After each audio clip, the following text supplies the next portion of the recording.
அஸ்ஸலாமு அலைக்கும்.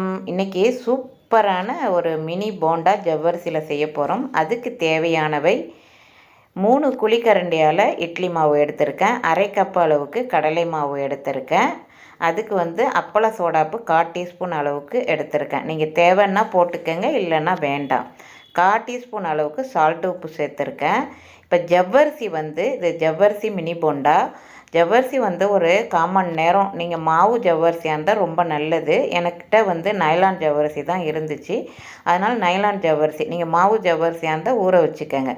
இப்போ அதை நான் ஒரு பல்ஸு ஒரு 3 பல்ஸு விட்டேன். அது ரொம்ப அரையாது, இருந்தாலும் ஓரளவுக்கு அரையும். நல்லா பிசைஞ்சு விட்டுக்கோங்க இந்த மாவோட. சூப்பராக இருந்துச்சு. இந்த ஜவ்வரிசியை போட்டுட்டு மிளகாய்த்தூள் 2 டீஸ்பூன் போட்டுட்டு நம்ம எல்லாத்தையும் கலந்து விட்டுக்கணும். தண்ணிலாம் சேர்க்க வேண்டாம். இதுக்கு வெங்காயம் 2 வெங்காயம் பொடிசாக கட் பண்ணிக்கோங்க. பச்சை மிளகா 2 கொத்து கருவேப்பிலை, மல்லி இருந்தாலும் போட்டுக்கோங்க. எல்லாத்தையும் ஒன்றா மிக்ஸ் பண்ணி கையால் பிசைஞ்சு விடுங்க.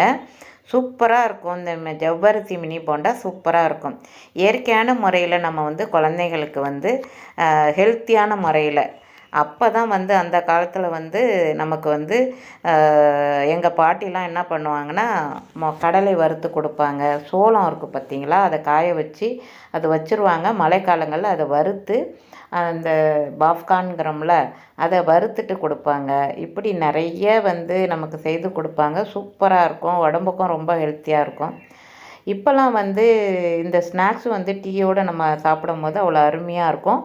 முடிஞ்சது வரைக்கும் நம்ம ஹெல்த்தியான முறையில் நம்ம குழந்தைங்களுக்கு செய்து கொடுப்போம். கேழ்வரகுல கூட ஜவ்வரிசி போட்டு நம்ம செய்யலாம். இப்போ கோதுமை மாவுலேயும் செய்யலாம்.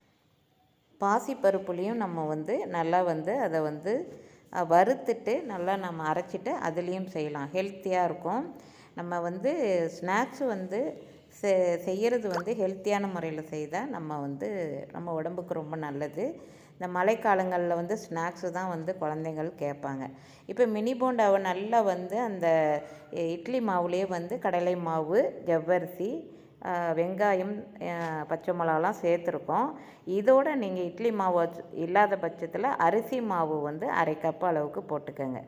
போட்டுட்டு நம்ம மினி போண்டா மாதிரி நம்ம கிள்ளி போண்டா மாதிரி போட்டு நல்லா கோல்டன் ப்ரௌன் கலருக்கு நல்லா திருப்பி விட்டு நம்ம பொரித்து எடுக்க வேண்டியது தான். அதை நீங்கள் அரிசி மாவு ரொம்ப எண்ணெய் உங்களுக்கு ஆயிலாக இருந்தால் அரிசி மாவு கொஞ்சம் கூடுதலாக சேர்த்துக்கங்க. அவ்வளோதான். எனக்கு கரெக்டாக இருந்துச்சு. சூப்பராக இருந்துச்சு அந்த மினி போண்டா, ஜவ்வரிசி மினி போண்டா. இந்த அளவுக்கு வந்ததும் நம்ம இதை ஒரு தட்டில் மாற்றி வச்சுருவோம். அனைவரும் லைக் பண்ணிவிடுங்க, சப்ஸ்கிரைப் பண்ணிவிடுங்க, பெல் பட்டனை ப்ரெஸ் பண்ணுங்கள். முழுமையாக எனது வீடியோ பார்த்துட்டு சப்ஸ்கிரைப் பண்ணுங்கள். அடுத்த மினி போண்டாவும் நம்ம போட்டு பொரித்து எடுத்துருவோம். சூப்பரான முறையில் இருக்கும். ஒவ்வொரு போண்டாவும்